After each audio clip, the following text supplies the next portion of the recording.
존경하고 사랑하는 우리 구독자 여러분 반갑습니다. 여러분의 천만 라디오 청취자입니다. 또 이제 아침이 시작됐어요. 아침 새벽 방송 시작하도록 하겠습니다. 2월 23일입니다. 시간 참 잘 가죠. 정신없이 가는 것 같아요. 정신없이. 2월 달은 천의장한테는 좀 어떻게 보면은 최악의 달인 것 같아요. 최악.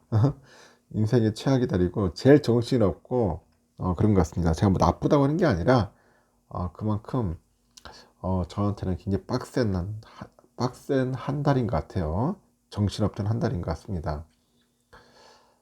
밤바다를 보야 하는데 밤바다를 보지를 못하겠어요. 좀 정신이 없어. 일한다고 먹고 살기 바쁘다고 보니까 이 밤바다 볼 시간이 없네. 밤바다.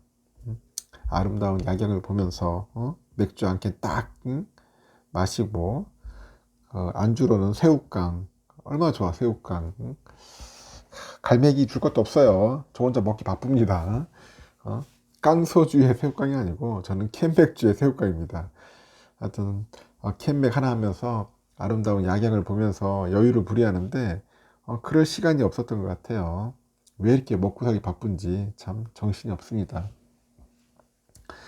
이렇게 또 지나가네요. 시간이. 하여튼 여러분들도 건강하고 행복하고 기쁜 일들이 가득했으면 좋겠습니다. 살다 보니까 괴로운 마음이 있어요. 괴로운 마음이 좀 있는데 이런 괴로운 마음을 단번에 잡아주는 우리 시타르타 명언, 이 부처님 명언을 한번 여러분들에게 들려줄게요. 한번 들어보세요. 저는 뭐 종교를 떠나서 좋은 이야기들, 유익한 그런 명언들은 항상 가슴속에 담아 놓습니다. 타인이 너를 어떻게 느끼는지는 네가 관여할 수 없는 것이다. 그러니 그의 생각을 바꾸려 하지 말고 오로지 너의 인생을 살아라. 응? 너의 인생을 살아라. 그러니까 우리가 그 타인의 생각을 바꾸려 하지 마세요. 그 힘들어. 그게 오히려 그냥 내 자신의 인생을 살면 돼. 응? 그리고 고통이 널 붙잡고 있는 게 아니라 내가 고통을 붙잡고 있는 것이다. 고통이 너를 붙잡고 있는 게 아니라 네가 고통을 붙잡고 있는 것이다. 여러분들은 고통을 붙잡고 있지 마십시오. 고통을 털어버려야 합니다. 그 변화 그 자체는 결코 고통이 아니지만은 변화에 저항하는 것은 고통 그 자체다. 그런 것 같아요. 제가 또 변화에 저항하는 사람들이 많더라고요. 그 변화를 자연스럽게 받아들여야 하는데 그렇지 못하는 경우가 좀 있는 것 같습니다. 현재에 충실해라. 기대하지 마라. 판단하지도 마라. 왜 그것이 너에게 일어났는지 고민할 필요 없다. 내려놓아라. 내려놓아라. 참 내려놓기가 힘들더라고. 응? 기득권 특히. 이 기득권을 내려놓을 수 있을 정도면 대단한 건데 그게 참 쉽지가 않았습니다. 타인의 삶과 비교하지 마라. 해와 달은 서로를 비교하는 법이 없다. 그들은 단지 그들의 시간대에서 빛나고 있을 뿐이다. 이게 참 멋지네 이 말. 응? 멋지네. 여러분들 좀 그렇게 뭔가 좀 와닿지 않나요? 저는 막 필이 막 쏟아지는데 그동안에 상당히 우리가 비교하는 삶을 살았는데 그렇게 살 필요가 없는데 왜 그런지 모르겠어. 하여튼 그랬습니다. 타인이 너를 무엇으로 생각하는지는 중요하지가 않다. 스스로 생각하는 너 자신이 너의 모든 것이다. 그리고 영원한 건 아무것도 없다. 너무 스트레스를 받지 마라. 상황이 얼마나 나쁘던지 그것은 곧 변할 것이다. 맞습니다. 여러분들 주식 투자하면서 이거 잘 새겨 놓아야 돼요. 너무 스트레스 받지 마십시오. 응? 뭐 영원히 떨어지는 거 없어요. 그러니까 너무 스트레스 받지 말고 꼭 변할 겁니다. 알겠죠? 결코 여러분의 과거에 구애받지 마세요. 과거는 단지 교훈이었을 뿐이며 그것이 여러분의 남은 삶을 고통스럽게 만든 것이 아니다. 그렇다는 겁니다. 한번 좋은 이야기들은 서로 우리가 챙겨보고 느끼고 받아들이고 그 말에 따라서 메시지에 따라서 행동을 해야 돼. 행동을 안 하면은 의미가 없더라고. 백날 뭐 중얼중얼 되면 뭐합니까? 액션이 없으면 아무 의미가 없죠. 자 그러면은 또 삼성전자 이야기 한번 해볼게요. 한번 떠들어 보도록 하겠습니다. 지금 보니까 침체기를 이어오던 우리 글로벌 TV 시장이 오는 2, 4분기부터 다시 기지개를 펼 전망이랍니다. 기지개를 필 것 같아요. 전 세계 TV 시장을 양분하고 있는 삼성과 LG의 실적에도 청신호가 켜질 것이다. 청신호. 그런 이야기가 있습니다. LG전자가 선두자리를 굳힌 그 6기 발광 다이오드 있죠. 6기 발광 다이오드. 여기 TV 시장에 이제 삼성전자가 도전장을 내줬어. 도전장을 던지면서 이제 프리미엄 TV 시장의 이제 급성장이 현재 기대되고 있다고 합니다. 대만 시장조사기관 트렌드포스에 따르니까 올해 1, 4분기 글로벌 TV 출하량이 4,199만 대, 4,199만 대로 전분기 대비 한 24.3% 정도 감소할 것으로 전망이 돼요. 그래서 1, 4분기 기준으로 했을 때 최근 10년 동안 가장 낮은 수치라고 합니다. 가장 낮은 수치다. 그러나 오는 2, 4분기 출하량은 전분기보다 한 8.7% 정도 증가해서 4,564만 대로 반등할 것으로 현재 예상이 되는데, 이 아마존 프라임데이 등 글로벌 그 판촉 행사와 중국 코로나 그 규제 완화에 따라 가지고 그 내수 회복 등이 TV 구매 수요를 자극할 것이다. 그런 이야기 있습니다. 이 자극할 것이라는 그 분석인데, 주요 디스플레이 제조사들이 지난해 9월부터 일시적으로 생산 라인을 멈추거나 가동률을 낮추는 방식의 감산에 들어가면서 공급 과잉 그 부담도 한층 덜었습니다. TV 구매 수요가 늘고요. 재고 수요는 낮아지면서 그 TV용 패널 가격도 이제 3월부터 상승할 것으로 예상이 돼요. 보니까 32에서 55인치형 TV용 패널 가격이 전월 대비 한 3에서 5% 정도, 65인치 TV 패널 가격이 7에서 9% 정도 오를 것으로 예측이 되는데, 이 프리미엄 제품의 올레드 TV 성장세가 클 것으로 전망이 되고, 이 트렌드포스는 올해 연간 그 LCD 패널 출하량이 전년보다 3.1% 정도 감소하는 반면에 올레드 패널은 7.8% 정도 증가할 것으로 현재 내다보고 있습니다. 삼성과 LG전자는 올레드 TV 시장에서 치열한 경쟁을 벌이고 있는데요. LG전자가 올레드 TV 1위 자리를 굳힌 가운데 삼성은 10년 만에 올레드 TV 신제품을 선보이면서 추격을 예고를 하는 겁니다. 삼성은 오는 3월 9일에 50인치죠. 52인치를 309만원에서 65인치는 529만원, 77인치 799만원, 이렇게 크게 퀀텀닷 올레드 TV를 출시한다고 하네요. 삼성이 그 올레드 TV를 내놓은 것은 2013년 시장에서 철수한 지 10년 만인데, 다만 LG전자 그 제품에 비해서 상대적으로 높은 가격과 올레드 패널의 그 부족한 공급량은 극복할 과제라고 해요. 삼성전자에다 QD 올레드 그 패널을 공급하는 삼성 디스플레이의 그 패널 생산량은 8.5세대 그 기판에 그 기존 했을 때 월 3만 장 수준이죠. 수준으로 오는 2024년 4만 5천 장까지 확대한다는 그런 계획을 갖고 있습니다. 올레드 TV 시장 1위인 LG전자도 23년형 LG 올레드 예보를 오는 3월부터 주요 국가에 순차적으로 출시할 예정이라고 합니다. 지난해 LG전자 올레드 TV 시장의 점유율이 60%에 달했는데, 업계 관계자도 그래요. 올레드 TV 시장이 성장기에 진입했다는 판단에서 삼성전자도 다시 한번 신제품을 출시한 것으로 이제 보인다고 그렇게 이야기를 하고 있죠. 앞으로 좀 많은 변화가 좀 있을 것 같아요. 보니까 TV 시장 상당히 흥미롭게 흘러갈 것 같고요. 그리고 이재용 그 회장이 TV 사업장을 방문을 해가지고 다음 달 출시할 주력 신제품을 직접 점검을 합니다. 특히 1억 원대 그 마이크로 LED 제품에 대한 각별한 관심을 보이고 있는데, 차세대 시장이 주목한 것으로 파악되고 있고, 이 회장이 연일 적극적인 국내 행보 속에서 향후 투자 계획 등을 구상하고 있는 것으로 현재 풀이되고 있습니다. 업계에 따르니까 이재용 회장은 전날 21일 날 수원 사업장을 찾아가지고 영상 디스플레이 사업부 경영진들과 올해 전략 제품을 이제 점검을 했는데, 삼성만의 핵심 기술을 어떻게 보호하고 시장 확대에 나설 수 있을지 논의한 것으로 현재 전해지고 있습니다. 또한 신제품 시연을 통해 가지고 삼성전자 TV 제품 전반의 그런 사용성과 소프트웨어 개선 현황 등을 체크를 해요. 삼성은 내달 올레드하고 그 네오 QLED TV 신제품을 이제 출시를 하는 거죠. 특히 이 회장은 마이크로 LED 차세대 제품에 대한 각별한 관심을 표한 것으로 전해지고 있는데, 이 마이크로 LED가 재밌어요. 마이크로.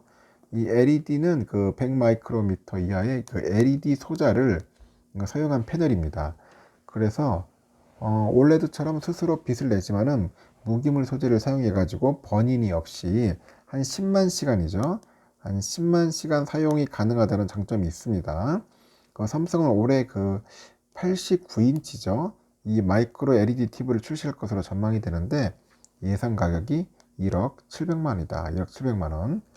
이외 이 회장은 VD 사업부 그 신입사원들을 만나가지고 대화하는 시간을 가졌는데, 앞서 직원들하고 적극적인 소통을 이어온 것으로 연장선으로 풀이되는 것 같습니다. 이재용 회장은 최근에 다양한 그런 국내 사업장을 이제 방문을 하면서 주요 현황을 현재 살피고 있는 것 같아요.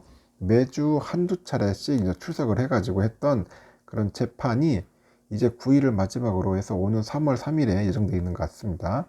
약 3주간의 그런 여유를 좀 얻은 것 같아요. 이 시간을 통해서 해외 출장보다는 오히려 국내 사업 점검, 국내 사업 점검에 주력하는 모양새를 갖고 있습니다. 이 회장은 지난 1월 21일 날 그 다보스 포럼 출장에서 돌아온 후에 한 달가량 국내에 머무르고 있는 것으로 현재 전해지고 있죠.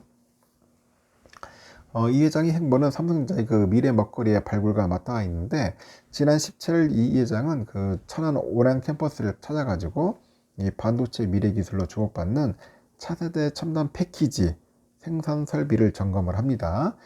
지난 7일에는 삼성 디스플레이 아산 캠퍼스를 찾아가지고 QD OLED 패널 생산 라인을 둘러봅니다. 그리고 국내 사업을 점검을 하면서 향후 이제 투자 계획 등 그 비전 구상에 힘쓰고 있는 것 같아요.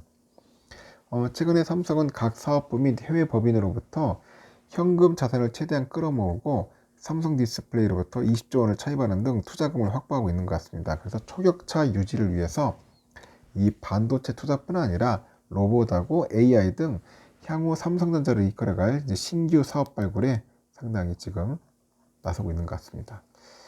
뭔가 열심히 하는 모습을 보이고 있어요. 이재용 회장 잘하고 있고요. 그리고 지금 보니까 또 그 NH투자증권이요. NH. 이 NH투자증권에서 삼성전자랑 뭐 하이닉스 등이 최근에 투자 축소나 감산 계획이 없음을 밝히고 있는데, 증권사들은 감산이 업황 회복에 필수적이라는 입장을 굽히지는 않고 있습니다. 그 NH에서도 그 보고서를 통해서 최근에 삼성전자, 하이닉스 등에서 투자 축소, 그리고 감산 규모를 줄이고 적극적인 투자 기조로 복귀를 시도 중인 것으로 파악이 되는데, 이는 글로벌 경기 침체 가능성을 완화시키고 주가 일부를 회복하고 챗 GPT라고 하죠. 이 GPT 등 그 AI 수요 증가 가능성에 대한 기반한 내부 전략이라고 추측한다고 밝힙니다. 그리고 완전 업체들이 기존에 계획한 투자 축소와 그런 감산을 시행하지 않는다면은 기대하는 수요 증가가 실제 그 발생하더라도 그 현재 그 과도한 수준의 재고를 하반기까지는 청산하기는 부족한 수준이라고 합니다. 그래서 AI 관련 수요는 전체 서버 수요의 5% 불과하고요. 메모리 업체의 전략이 변경될 경우에는 하반기 예상한 메모리 수급 회복이 지연될 전망이라고 언급을 하는데, 이어서 당사는 올해 D램 수요는 전년 대비 한 11% 정도 증가할 것으로 예측을 하는 것 같아요. 기존의 투자 축소하고 감산을 반영한 2023년 그 D램의 그 공급 증가는 7%, 이 7%로 전년에 발생한 재고 출하를 감안한 것이다. 그런 이야기를 합니다. 또 그는 공급 과잉은 올 2분기에 0.3%로 지속되다가 투자 축소 및 감산 효과로 인해 가지고 3분기에는 공급이 수요를 2.6% 수준 밑돌 것으로 예상을 하는 것 같아요. 그리고 메모리 업체들이 내부 판단으로 투자 축소하고 감산 규모를 줄일 경우에는 올해 그 D램 공급은 전년 대비 11% 증가를 하고요. 수요 증가는 11%를 효과할 것으로 봅니다. 이 공급의 초과율은 2분기 9.1%로 기존 예상 대비 심화되고요. 3분기에는 역시 공급 초과가 3.7%로 메모리 수급 회복이 지연될 전망이라고 강조를 하는 거죠. 그러면서도 그 도연구원은 최근에 그 메모리 업체의 이러한 전략 변경 가능성이 그 주가 반등에는 약간 리스크다 그렇게 봅니다. 리스크라면서 최근에 그 기존 계획 수준 이상의 투자 축소 그리고 감산 시행이 업황 회복에는 필수다 그런 이야기를 부연하는 것입니다. 투자 축소, 감산 시행 참고해 볼 필요성이 있을 것 같아요. 아주 또 흥미로운 내용이 또 있습니다. 보니까 현재 보니까 삼성전자 작년에 임직원 연간 평균 급여가 무려 1억 3,800만 원이라네요. 대단하죠. 1억 3,800만 원. 이것을 밑돌 것이라는 그런 분석이 있는데 CEO급에 해당하는 등기 사내이사 보수는 1인당 43억이야. 1인당 43억. 참 멋집니다. 모두 2021년 급여보다는 낮은 수준이라고 합니다. 한국 CXO 연구소가 이 같은 내용을 담은 2022년 삼성전자 등기 사내이사하고 임직원 그 보수 분석 및 월별 국민연금 가입자 변동 현황 자료를 공개를 했어요. 연구소 분석에 따르니까 작년에 삼성전자가 공시한 감사 보고서하고 작년 상반기 삼성전자가 공개한 임직원 숫자를 참고해서 진행을 했는데 이 감사 보고서상 임직원의 급여하고 퇴직급여를 이제 토대로 해가지고 작년 임직원의 총 급여를 추산을 했어요. 작년 삼성전자가 반기 보고서에서 기재한 그 임직원 수하고 직원 증감률을 토대로 작년 말 기준 직원 숫자를 계산을 한 거죠. 현재 그 CEO급에 해당하는 등기 사내이사 급여가 의결권 대리양사 권유 그 참고서류를 바탕으로 분석을 했는데 연구소의 그 조사 결과 보니까 지난해 삼성전자 사내이사 1인당 평균이 43억 6천만 원 이상으로 받은 것으로 분석이 되더라고요.